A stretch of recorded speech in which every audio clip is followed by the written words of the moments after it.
मैं बार बार जादू का इलाज करवाता हूँ, उसका तोड़ करवाता हूँ, लेकिन कुछ अरसे बाद फिर से मेरी तबीयत ख़राब होने लग जाती है। कुछ टाइम बाद ही मेरी तबीयत ख़राब होने लगती है, कोई दोबारा से मुझ पर जादू कर देता है। ये बहुत अहम सवाल है जिसने पूरी ज़िंदगी तबाह कर दी। ये वो सवाल है जो हमें सुख से जीने नहीं देता। ये वो सवाल है जो हमें ज़िंदगी में आगे नहीं बढ़ने देता। ये वो सवाल है जिसकी वजह से हम ठीक नहीं हो पा रहे। ये वो वजह है जिसकी वजह से हमें सेहत नहीं मिल रही, हमारा दिमाग काम नहीं कर रहा, दिल की धड़कन मुसलसल बढ़ती रहती है, दिमाग पर दबाव रहता है, हर वक्त वसवसे बुरे ख्यालात आते हैं। तो आज मैं आपको एक ऐसी सूरत बताने जा रहा हूँ जिसे पढ़ने के बाद इंशाअल्लाह आपकी ज़िंदगी में दोबारा कभी भी जादू आप पर नहीं होगा। तो शुरू करते हैं वीडियो को। बिस्मिल्लाहिर्रहमानिर्रहीम। रब्बिश रहली सदरी वयस्सिरली अमरी वहलुल उक़दतम मिन लिसानी यफ़क़हू क़ौली अल्लमल इंसान मा लम यअलम रब्बि ज़िदनी इल्मा। अस्सलामु अलैकुम व रहमतुल्लाहि व बरकातुहू। मैं हूँ अब्दुल्ला बिन हमीद और आप देख रहे हैं मेरा यूट्यूब चैनल। मेरे पास ये सवाल बहुत ज़्यादा आते हैं कि अब्दुल्ला भाई, हमने जादू का इलाज करवाया लेकिन कुछ टाइम बाद ही दोबारा जादू हम पर हो गया और पहले से ज़्यादा ख़तरनाक हुआ, इतना ख़तरनाक हुआ कि हम अपनी तबीयत को ठीक नहीं कर पा रहे, हमारी फिर से सेहत गिरने लगी है, वसवसों और खौफ का शिकार हो चुके हैं। ये कौन है ऐसा हासिद जो हम पर जादू करता रहता है?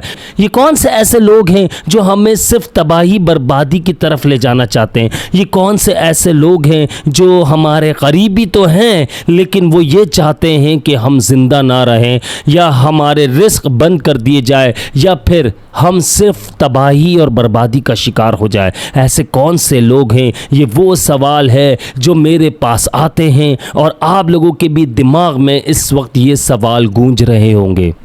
तो मैं सबसे पहले आप लोगों को बता दूं, जादू करना कोई हलवा नहीं है।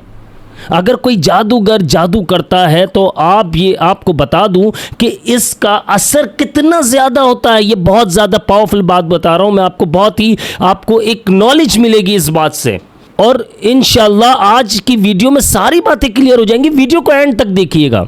ये बहुत अहम बात है कि जादूगर जब जादू करता है तो इंसान पर उसका असर कितना होता है। देखिए, ये याद रखिएगा, जब जादूगर जादू करता है तो 100 में से 20% या 10% बंदे पे असर होता है। वो जब बंदे पे असर दिखाना शुरू करता है, 10 to 20% की मैं बात कर रहा हूँ, इसके बाद क्या होता है? 80% बंदा ठीक है, उसके बाद होता ये है कि बंदे को लगता है कुछ ऐसी पावर्स हैं जो मुझे तंग कर रही हैं। मैं ये रियल मैजिक की बात कर रहा हूं, मैं ये हर दूसरे बंदे की बात नहीं कर रहा हूं जो ये सोचता है मुझ पर जादू है। मैं रियल मैजिक की बात कर रहा हूं। वो ये सोचता है कि मुझ पर कोई ऐसी पावर्स हावी हो चुकी हैं जो मुझे जीने नहीं दे रही, मुझे बीमार कर दिया। वो क्या करता है उसे समझ में शुरू में नहीं आता। वो डॉक्टर्स के पास जाता है, डॉक्टर्स के पास जाके इलाज करवाता है, मेडिकल टेस्ट होते हैं, रिपोर्ट्स वगैरह। मैं रियल मैजिक की बात कर रहा हूँ, फिर से कह दूँ, टेस्ट वगैरह के बाद उसकी रिपोर्ट्स जब आती हैं वो सारी क्लियर होती है, लेकिन उसके दिमाग पर दबाव, उसको बुरे ख्वाब रात में बहुत ज़्यादा आते हैं, ऊंचाई से गिरना, जानवरों का पीछे भागना और इस तरह के बहुत सारे ख्वाब जो मैं पिछली वीडियोज़ में बता चुका हूँ। इसके अलावा उसके सर पर जो दबाव रहता है, उसकी धड़कन बहुत तेज़ रहती है, उसके पेट में गैस बनती है। अब ये नहीं कि हर जो गैस्ट्रो पेशेंट है वो ये सोचे कि यार मेरे भी पेट में बनती है तो गैस बनती है तो मैं इस बीमार यानी कि मुझ पर जादू हुआ, ऐसा नहीं है। मैं आपको कुछ अलामात बता रहा हूँ और हर वक्त वसवसे और खौफ का शिकार होता है। अब ये आ जाती है बात वसवसे और खौफ। 80% जो आप बच गए थे, 80% जो आप ठीक थे, 10 से 20% आप पर जादू हुआ। ये 80% आप पर जो मज़ीद बढ़ना है वो है आपका खौफ और वसवसे। ये जादू को ले जाता है पीक पर, उरूज पर ले जाता है। आपका 80% जो ये खौफ और वसवसे जो हैं ये आपके जादू को मज़ीद बढ़ा देते हैं। ये समझ लीजिए हमारी बॉडी के सिस्टम को।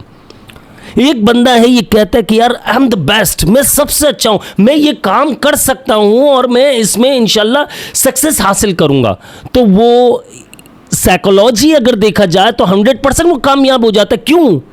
उसने अपने ब्रेन को, अपने दिमाग को, अपने दिल को इतनी ताकत दे दी, उसने ये सोच बना ली कि मैं सब कुछ कर सकता हूँ, मैं हिम्मत हारने वाला नहीं होता। ये क्या होता है, दिमाग को हमारे एक ट्रिगर जाता है, एक सिग्नल जाता है, एक ट्रिगर दबता है फिर इसके बाद, और हमारा दिल और दिमाग ये सोचने लगता है कि यार मैं ये कर सकता हूँ। और वो क्या होता है, उससे इम्यूनिटी पावर उस बंदे की बढ़ जाती है, उस बंदे के अंदर एक अजीब ताकत आ जाती है जिस वजह से वो उस काम को सक्सेसफुली कर लेता है। अब होता क्या है, जो 80% जादू के मुतालिक अगर मैं बात करूं, 10 से 20% जादू आप पर असर किया, इसके बाद 80% आप ठीक हो, लेकिन 80% आपके ठीक होने की वजह सिर्फ और सिर्फ आपका खौफ का ना होना। लेकिन जहां आपके वसवसे और खौफ बढ़ गए, वहां पर जादू अपना काम दिखाना शुरू कर देता है।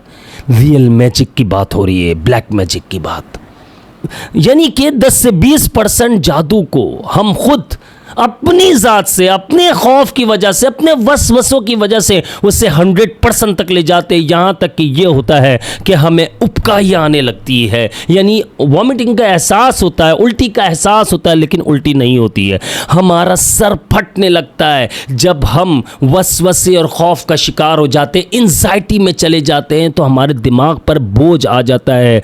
वो 10 से 20% अगर किसी ने वाकई जादू किया हुआ है, ब्लैक मैजिक किया हुआ है, तो वो हम 100% की तरफ लेकर जा रहे। अपने दिमाग को हमने खुद कंट्रोल में दे दिया, हमने अपनी बॉडी को खुद उनके कंट्रोल में दे दिया। कैसे दे दिया? हमने ये सोच लिया ब्लैक मैजिक हो चुका है, रिपोर्ट सारी क्लियर है, डॉक्टर्स कह रहे कि बिल्कुल ठीक है।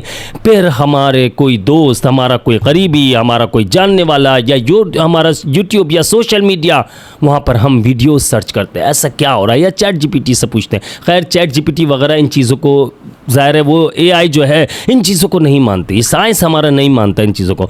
लेकिन अगर हम यूट्यूब पे सर्च करते हैं हज़ारों वीडियोस, फेसबुक पे सर्च करते हैं हज़ारों वीडियोस, और एक से बढ़कर एक हमारे मौलाना हजरात, मैं मौलाना तो नहीं कहूँगा, अल्लाह माफ़ फरमाए, क्योंकि मौलाना नाम बहुत अच्छा है, लेकिन लिबादा ओढ़कर कुछ लोग जो ब्लैक मैजिक का इलाज करते हुए नज़र आते हैं आपको, वो खौफ सबसे ज़्यादा आपको दिला देते हैं। मैं क्यों यार, मैं तारिक मसूद साहब की मैं बात को बहुत अच्छे से मानता हूँ, मैं उनकी बात पर उनको अप्रिशिएट करता हूँ कि वो कहते हैं कि यार इतनी सी चीज़ को इतना बड़ा मत बनाओ।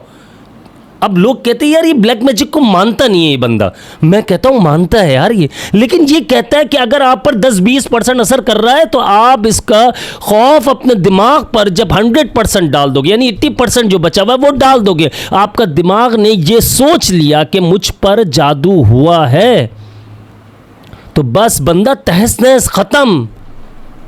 फिर आप कहोगे ये मुफ्ती साहब तो ऐसे ही बोलते रहते हैं, अब्दुल्ला भाई तो ऐसे ही बोलते रहते हैं।